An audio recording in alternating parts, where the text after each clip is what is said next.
are, it's the end of day 5 and we've had a good day today. We had a day off yesterday and that's really helped us feel refreshed. I've got to be honest, a lot of the time I don't normally do the renovation work myself, but given that the project's close and given that we're on a tight budget, then I'm doing it myself.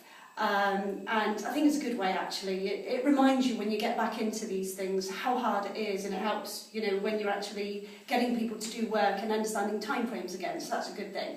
What we've done today is that actually we've removed the majority of the kitchen. Now we've kept the kitchen sink in because you always need access to water when you're doing a project. You know, if it's for mixing plaster and everything, just washing paintbrushes, anything like that. So really, you should always try and keep the kitchen sink in. Because we're going to keep the bathroom sinks, I don't want to ruin them. That kitchen sink's going to be removed. So I'm okay with us sort of ruining that if you like. But that's what we've done here. So the kitchen units, actually, I mean, a lot of them, you know, they come out in one. But what we've done is, because we're saving on skips, I mean, to get a skip would be £165 a go, and we probably would have used 2 skips by now. So what we've done is we've actually just loaded it in the back of the car and taken it to the local recycling centre. The units we've actually dismantled so that then they're flat, you know, like flat pack if you like, and then you can fit more into the car. So we've done a couple of rubbish runs as well today, but you can see the majority of the kitchen's gone. I'm going to pop the washing machine and the cooker on freeze cycle. Someone has come for the fridge freezer, so that's great because rather than, you know, me chucking these goods away, actually a new owner is going to use them. So that's really, really great. Also what we've done is we've actually started to get rid of the satellite dish, you know, that we found in the gardens. We've managed to get rid of that. This door's actually now being removed. What we've decided, this is, with the door frames, to be honest, for us to get this out, we're going to be using a crowbar or like a chisel and a hammer. I think we're going to end up doing quite a lot of damage. So what we're going to do is actually get a proper carpenter, chippy in, because we've got someone coming in anyway, so we've decided to leave that for now and he can do that.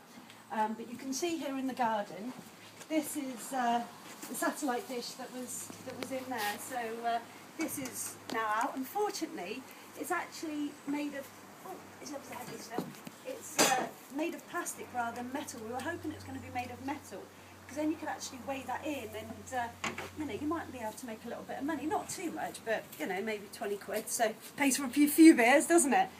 So going through here, to be honest, there's not much to see, but what I can tell you, some of the things you can't see too much, but it's the final sort of taking off just of the little bits, making sure that everything's ready for sanding, and then we'll have a coat of paint. But I have got more to show you up here, which we've been managing to do. I've had another carpet guy around. I've now had 4 quotes. I'm desperate to try and get the carpet budget in as I hoped. It's really not going well. Everybody keeps coming back sort of around 2.2, 2.3, 2.4. So I've got to think tonight what I'm going to do. One of the things that does happen when you're on a project is that absolutely everything you're doing, when you're here on project, it takes over your entire life, which is actually really quite difficult. So, you know, like you can't really answer the phone because, I mean, I've used a scour on my arms and everything now. I've probably still got paint on my face. But actually, what happens is that you don't get a chance to do much else, you know, so that then you're sort of covered in paint and, you know, everything else happens while you're doing a project, but that's something you need to bear in mind. You know, you've got to get up earlier in the morning or finish quite late at night, just to make sure that other things go on while you're doing a renovation, but when you're here, you've got to really keep full on.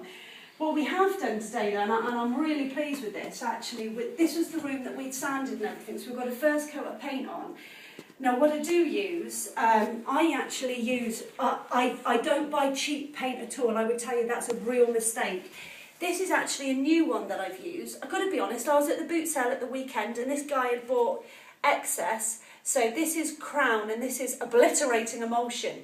But what that means is that it's a very high opacity, which it's got very good coverage. So as a first base coat, it's absolutely fantastic in terms of actually, you know, it's a thicker paint and it gives a good finish.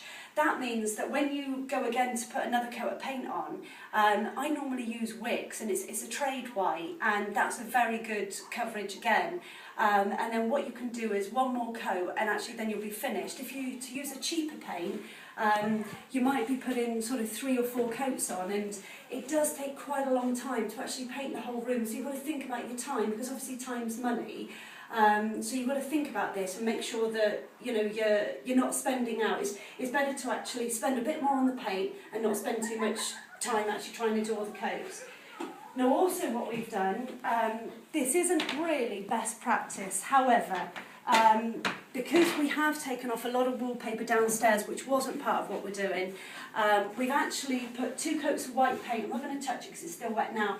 We put 2 coats of white paint over this wallpaper. This is not best practice, but I've got to be honest, time and money is dictating that we need to see if the finish is going to be acceptable for us to get away with it. I mean, if I just show you what it did look like before, you can see here, this is the sort of textured and the colours, and then this is where we're up to here. So it's not an ideal finish, but we've got to look if we can get away with it, because obviously that would actually save quite a lot of time, probably about 2 days if we can actually get away with that. So we'll see tomorrow if that's taken, and then we can go from there. And that's where we're up to.